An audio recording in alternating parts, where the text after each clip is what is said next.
News. Story out of New York City, 27-year-old Akayed Allah from Bangladesh is a suspect behind an explosion near Times Square. That's right. Investigators believe that he detonated a pipe bomb this morning in New York City's Port Authority. 4 people have non-life-threatening injuries. Linda Lopez reports from New York City. During the height of the morning rush hour, police evacuating the Port Authority bus terminal in New York City after reports of an explosion.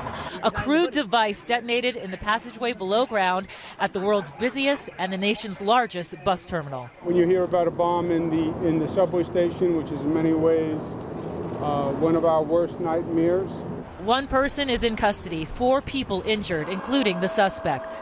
This was an attempted terrorist attack. Thank God the perpetrator did not achieve his ultimate goals. The suspect, according to sources, is 27-year-old man named Akayed Allah from Bangladesh. He has been living in the U.S. for the past 7 years and was thought to be wearing the device when it went off. He is alive but seriously injured and was stripped naked to make sure he wasn't carrying additional explosives. He is now in the hospital.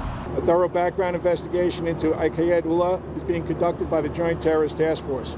The Port Authority is the major transportation hub in New York and is located in the middle of Manhattan. I was running towards my job. I know if I make it to my job, maybe I got a chance of surviving. Authorities expect all trains to be up and running again by the evening rush.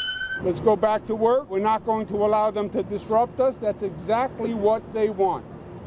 And that is exactly what they're not going to get. The incident was captured on transit system video. Authorities are now reviewing that tape and interviewing witnesses. Linda Lopez, ABC News, Midtown Manhattan.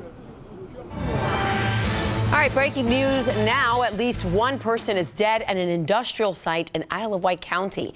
The accident happened this morning at Ben's Grant Homes. That's a housing development near Route 10 and Route 32. So we're still waiting to hear exactly what happened at that site.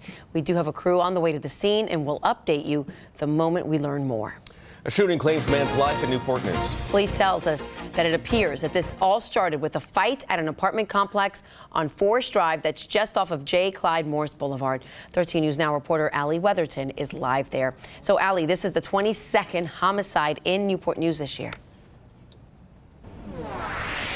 Andre, Lucy, that's right. This is the 22nd homicide so far this year in Newport News. Now today, it happened here at the Woodlands at Oyster Point apartment complex. And now this is about a mile away from the city center. Right now you can see police are still here investigating this scene. Now we're going to show you some video from earlier. Police tell us the call came in a little after 8:30 this morning in reference to a fight. Then it was upgraded to a shooting. When officers arrived, they found a man dead inside an apartment complex. As of now, the victim's name or his age has not been released yet until his family is notified, and police tell us several rounds were fired right in front of where kids play. Broad daylight, first thing in the morning, near a playground. We want to catch whoever did it. Very sad, right in front of a playground. Many of the neighbors here say kids play there often right before they get on the bus to head to school. Right now there is no suspect information, but if you know anything or saw anything, call the crime line at 1-888-LOCK-YOU-UP. Live in Newport News, Allie Weatherton, 13 News Now. All right, Allie, thank you for that update. In Virginia Beach, a motorcyclist is rushed to a hospital after he collided with a school bus this morning. So the bus was on its way to Renaissance Academy this morning when the accident happened on Lynn Haven Parkway at South Rosemont Road. So we're still working to find out the condition of that motorcyclist. No students were on the bus at the time of the crash. Virginia State Police report that alcohol may have played a role in a crash that took 3 lives in Sussex County. The accident happened early Sunday morning on Route 460 near Walnut Hill Road. Investigators say the driver of a Kia crossed the center line and hit another car. Then that car hit another vehicle. Both people inside the Kia died. A passenger in the second car also was killed.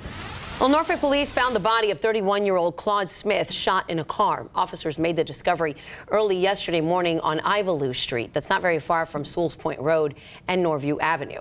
So police also found another man shot inside of a house nearby.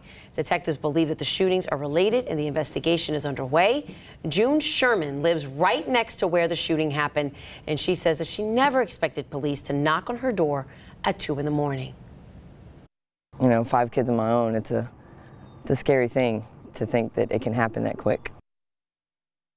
So far, police have not released the name of the man who died, but we're still working to learn what led up to the gunfire and also the suspect and any information on him. If you know anything, police ask that you give them a call. Williamsburg police need your help finding a man they say robbed a Speedway gas station with a gun. It happened on Saturday at the store on Richmond Road, not far from Walt's Farm Drive. Detectives have a vague description of the suspect, but say he wore a blue hooded sweatshirt. The clerk did not get hurt here, and if you have any information that might help, call police. Bishop E.W. Jackson isn't just running for U.S. Senate. He is seeking the 2018 Republican nomination to run against Democratic Senator Tim Kaine. So Jackson is a Chesapeake minister with conservative ideals. He promises to bring a less than typical campaign to Virginia. This is his quote. Jackson was the 2013 Republican nominee for lieutenant governor of Virginia. The community is mourning the loss of a local philanthropist, Macon Brock. Brock was also a co-founder of Dollar Tree, and he died Saturday at the age of 75. Now, Brock was responsible for the Brock Environmental Center in Virginia Beach and helped create the Brock Institute for Community and Global Health at EVMS. Well, the United States is congratulating Iraq after the prime minister's announcement that the war against ISIS is over. So Iraqi officials say that they are now in complete control of the Iraqi-Syrian border. It was one of the last few areas held by the Islamic State in a very, very violent way. The State Department stresses the fight against terror and ISIS around the globe is nowhere near over.